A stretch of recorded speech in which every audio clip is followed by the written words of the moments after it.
So I wanted to give you a quick bish bosh of the motor I purchased for £30.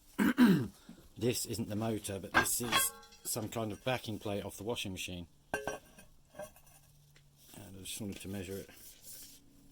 That's 35.5 centimetres, 14 inches. What I like about it is the fact that it's got all these pre-drilled holes in it. So if it could easily be used as some kind of blade hub. So I'm definitely keeping that. If you were to put it that way, you could, no, sorry, I was thinking about that way. That way might make it easy to fix some kind of cone to it. We like a cone every now and then. And if you look at this edge, that's perfectly level with this bit. So if you wanted to make something to hold blades, that could be easily done. Now onto the beast itself. Again, it's very chunky. So it's 12 inches across and quite heavy. I'm going to take the stator out. I've taken the Stanley blades out I had in there. So let's have a quick look at this. You can see the magnets on the inside, and each of those magnets allegedly has 4 poles on it. So go north, south, north, south.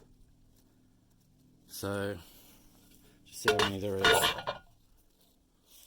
1, 2, 3, 4, 5, 6, 7, 8, 9, 10, 11, 12.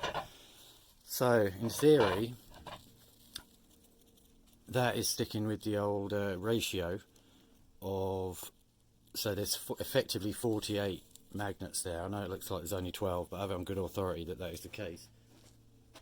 And then the stator is 36 poles. As I briefly alluded to in my previous video, the problem is that obviously without this being perfectly centered, it's not going to work. That's the problem. Hang on, gotta watch my fingers. So what happens is when you've got it in like that, one bit is always stuck to the side. Okay, so that means that's no good like that. What I had noticed was that when I put some Stanley blades in equally, 1, 2, 3, 4, 5, 6, 7, 8, 9.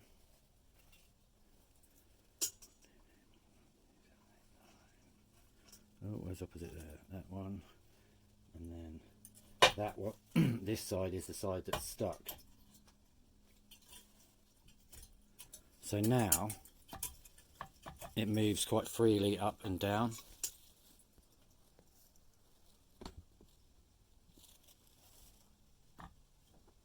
You can see, if I tried moving it round, it's not going to go.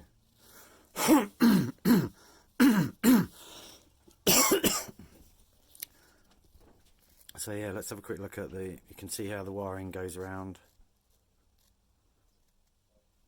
And then there is the outs, or would be the outs. There. So what I've got to do is find a spindle or something, get it perfectly centered, and it might work. I haven't really thought about, you could use these holes here to fix blades to if you want, because as you can see with my finger through there is plenty of room to attach something. So if you just wanted to put some blades direct on the front of that, then you could. That center hole at its widest is 21 3/4 mil. So using a 20 mil, shame I haven't got any here, it's inside, hang on, I'll go get it. So I've just stuck it randomly on a 20 mil bit of shaft, which is exactly the same as I'm using for the wind turbine. It's obviously got nothing holding it in place, but I just wanted to show you.